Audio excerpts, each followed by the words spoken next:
un truc, 2 trucs, 3 trucs, vendez ça, construisez effectivement des success stories ou des case studies ou n'importe quoi. Et puis ensuite, voilà, une fois que vous avez fait ça, vous passez en fait au stade d'après. Voilà. Mais un freelance tout seul, il fait pas tout. Donc, faut pas se perdre. Bonjour Olivier. Bonjour François. Bienvenue chez Number Paris. Merci. On se voit aujourd'hui, c'est pour parler de ton expérience en tant que freelance, notamment comment est-ce que tu as fait pour développer ton business et comment avoir tes premiers clients. Ce que je te propose d'abord, présente-toi, dis-nous qui tu es, d'où tu viens. Alors moi c'est Olivier Geyer, donc je suis le cofondateur du CMO Studio. Donc le CMO Studio accompagne les startups et les fonds d'investissement sur 2 choses. La première sur tout ce qui est construction de marque, donc vision, mission, valeur, identité visuelle. Et la deuxième en fait sur la partie structuration de business, que ce soit d'un point de vue stratégique et opération. Moi c'est pas mon domaine. J'arrive pas à imaginer quel type de client tu peux avoir finalement, auprès de qui s'adresse ton offre. Alors s'adresse effectivement à différentes typologies de clients. Donc les startups en fait vont avoir des besoins de construction de marque. Donc on a aujourd'hui beaucoup de startups en France, beaucoup se sont lancées et au bout de 2-3 ans, elles n'ont pas aujourd'hui d'identité et elles vont vouloir construire un peu leur positionnement, leur identité visuelle et tout ça. Donc moi je vais les aider là-dessus. Et après très souvent aussi, elles n'ont pas forcément structuré leurs équipes marketing. Et donc là, l'idée, c'est en tant que CMO, de les aider à structurer leurs équipes marketing, de mettre en place les premières actions, les premiers outils et tout ça, quoi. Et en fait, que ce soit sur 3, 6, 9 mois, selon le besoin, de les accompagner sur une petite période de temps. Donc ça, première typologie de clients. Sur les fonds d'investissement, le besoin est, on va dire, assez similaire sur la partie plateforme de marque. Donc j'ai des besoins sur comment je construis mon identité, de refonte de site web. Et après, j'ai de plus en plus en fait des demandes sur des entreprises familiales, mais là qui sont plus en fait sur des logiques de business, d'offres et aussi sur des logiques RH. Donc, si je synthétise, finalement, tu as une grande variété de clients différents. Et ce qu'on se demande, c'est est-ce que tu avais imaginé travailler avec tant de clients, enfin, tant de secteurs d'activité différents initialement quand tu as lancé ton activité? Pas du tout. Absolument pas du tout. Et encore moins parce qu'en fait, je connaissais pas du tout l'environnement des startups, pas du tout l'environnement des fonds d'investissement. Et puis, c'est vrai que j'étais très certainement aussi assez loin de tout ce qui est entreprise familiale. Donc, pas du tout. Après, j'ai envie de dire, c'est au fur et à mesure en fait, des expériences. Moi, les startups, ça me fascinait. J'ai toujours aimé l'innovation, toujours aimé ces gens qui savent entreprendre, qui savent prendre des risques. Et j'avais envie d'apprendre en fait aux côtés d'eux en me disant que peut-être moi aussi je pourrais leur apporter quelque chose. Donc j'ai fait ces premiers contacts et puis j'ai envie de dire c'est au fur et à mesure du temps que j'ai compris ce que je pouvais leur apporter, ce que je pourrais leur apporter, ce qui était très certainement aussi assez différent de ce que j'avais imaginé au début. Quand vous sortez d'un grand groupe, vous voulez faire de la stratégie. Quand vous êtes une start-up, le long terme c'est demain matin ou peut-être éventuellement la fin de la semaine, mais pas tellement plus. Voilà. Et après, effectivement, sur les fonds d'investissement, même chose, ce sont des gens qui étaient très loin de mon réseau, très loin de ce que je pouvais connaître. Et puis, c'est au fur et à mesure des rencontres, même chose qu'on a commencé à travailler ensemble et que j'ai pu me structurer mon offre les concernant. Et donc, si je comprends bien, tu n'avais pas du tout imaginé ça au départ. Et au final, comment est-ce que tu as fait pour trouver tout ce réseau? Enfin, finalement, quels ont été tes moyens pour trouver de nouveaux clients, pour prospecter? Parce qu'on s'imagine que c'est pas forcément évident. Non, c'est pas forcément évident. Alors c'est très progressif parce qu'en fait, il n'y a pas de plan particulier. Donc au début, c'est quoi? C'est des amis qui travaillent en agence qui vont vous impliquer sur un certain nombre de projets, sur des pitchs clients. Voilà. Donc là, vous vous dites, OK, déjà, qu'est-ce que je peux apporter? Ensuite, c'est des gens que vous avez connus avant dans des grands groupes qui, eux, par exemple, vont faire des missions de plateforme de marque, qui vont vous embarquer. Vous l'avez fait dans un grand groupe, mais avec des agences, vous ne l'avez jamais fait seul. Donc, vous allez commencer en fait, à élaborer une première méthodologie. Puis ensuite, vous allez pouvoir travailler éventuellement par des groupements qui proposent comme ça des missions qui vont vous envoyer en fait, chez des clients. Donc ça vous donne vos premières références. Ça vous donne forcément les premiers clients, les premières réalisations. Ça commence à vous poser en fait les bonnes questions de qu'est-ce que j'ai envie de faire, qu'est-ce que j'ai pas envie de faire, qu'est-ce qui me plaît, qu'est-ce qui me plaît pas, et où est-ce que se situe le business. Et après, je veux dire, vraiment par une logique réseau, de rencontres, d'events et tout ça, quoi. Vous rencontrez la première startup, tu fais quoi, comment tu peux m'aider. Donc peut-être vous n'allez pas être payé au début, hein, mais c'est pas un souci parce que vous allez apprendre. Et puis voilà, une première pierre, deuxième pierre, et puis vous rentrez dedans, et puis voilà, c'est parti. C'est progressif. D'accord, mais si tu devais retenir une chose qui a fonctionné et une chose qui n'a pas fonctionné, qu'est-ce que tu retiendrais? La chose qui fonctionne, c'est d'écouter le client. Voilà, c'est tout. C'est vraiment d'écouter le client et de comprendre en fait quel est son besoin et d'adapter des choses en fonction. Voilà. Et le truc qui fonctionne pas du tout, c'est d'avoir un truc bien en tête et de se dire c'est absolument ça que je veux vendre. Voilà. Après, attention parce qu'on peut avoir.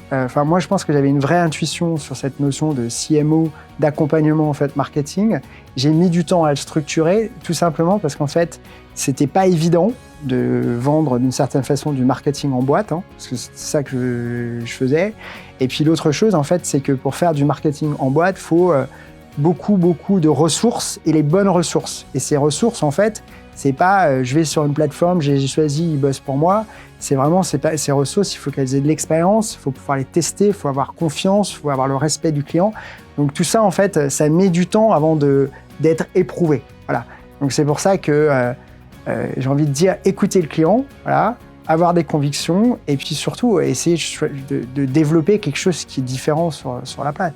Il y a beaucoup de gens qui font de la plateforme de marque, hein.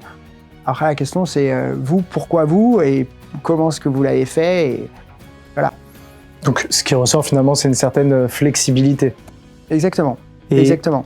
Ce qui peut paraître un peu, ce qui peut faire peur, je pense, c'est de perdre des clients, de retrouver de nouveaux clients.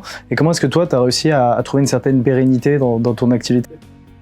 Alors, effectivement, on n'est pas forcément prêt ni à aller au combat pour gagner des clients et on n'est pas forcément prêt, effectivement, à en perdre. Je pense que le plus important, c'est d'avoir envie de se vendre et d'avoir envie de vendre et de savoir vendre.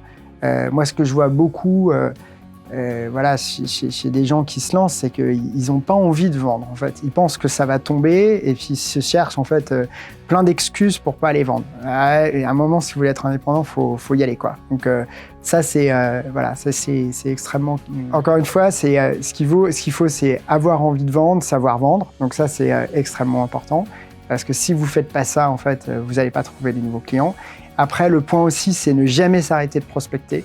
Donc d'être toujours en fait à l'affût, à l'écoute, voilà. Et ça se prépare parce qu'encore une fois, les missions, ça met du temps avant d'être signé. Ça peut être très vite. Moi, j'ai signé des missions en 30 minutes sur un Zoom où on m'a donné un go.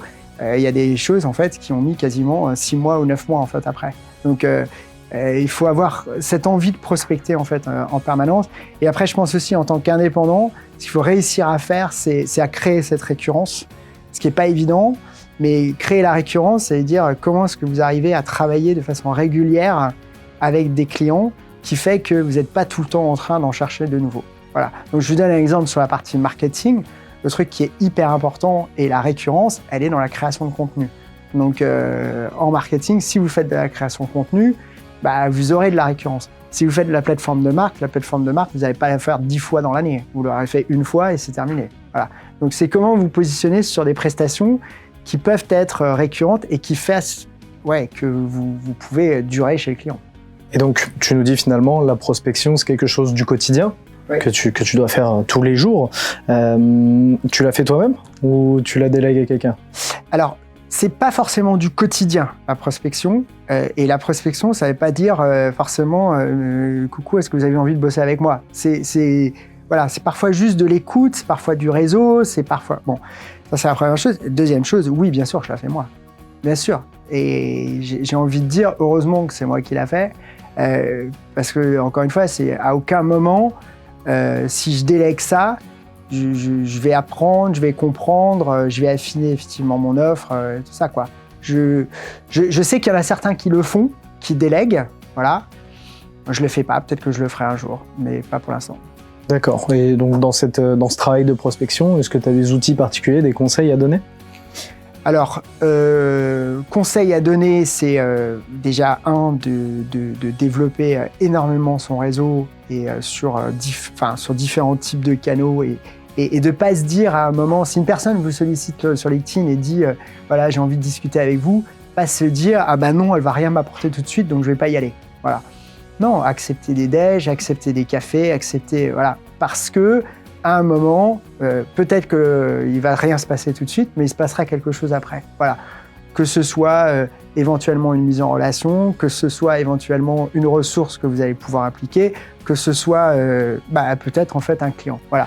Donc ça, c'est un truc, je pense, qui est vraiment important. Après, LinkedIn marche très très bien, hein, donc on va pas se le cacher. Hein, c'est vraiment un outil absolument incroyable. Et là, vraiment, le conseil que je peux donner, c'est poster, montrez-vous. Moi, j'ai eu un peu de mal au début, parce que c'est pas trop mon truc de me mettre en scène. Eh bien si, en fait, les gens en fait sont extrêmement bienveillants, ils ont envie de vous voir vous, voilà. En général, ils vous encouragent. Et je répète, en fait, sur LinkedIn, c'est pas simplement poster des choses, voilà, c'est agrandir son réseau. Ensuite, c'est commenter des posts qui vous donnent aussi une certaine visibilité. Et après, bien entendu, c'est créer du contenu qui soit un peu original, quoi. Voilà. Si vous avez une ligne éditoriale, vous allez émerger. Et si vous émergez, forcément, c'est vous qu'on choisira plutôt que quelqu'un d'autre. Voilà. Donc, c'est quelques conseils, effectivement, que je peux donner. Donc, ce qui ressort, c'est que pour trouver des premiers clients, finalement, il faut avoir une certaine ouverture sur tout ce qui peut passer devant nous. Et c'est comme ça qu'on se lance en tant que freelance. Oui, sans se perdre. Faut pas se perdre. C'est ce que je vois aussi souvent, moi, et encore une fois, j'en parle très ouvertement parce que j'ai fait cette erreur-là, en fait, au début. C'est-à-dire qu'on se dit, ah ben oui, je veux faire A, je veux faire B, je veux faire C, je veux faire D, je veux faire E. Et à un moment, on se perd un tout petit peu. Non, faites un truc, 2 trucs, 3 trucs, vendez ça, construisez effectivement des success stories ou des case studies ou n'importe quoi. Et puis ensuite, voilà, une fois que vous avez fait ça, vous passez en fait au stade d'après. Voilà. Mais un freelance tout seul, il fait pas tout. Donc, faut pas se perdre. C'est le conseil que je peux donner. Merci Olivier pour tous ces conseils, pour trouver ses premiers clients. Et avec plaisir. Si vous aussi, vous souhaitez vous lancer en tant que freelance, vous pouvez nous contacter sur notre site web number.co.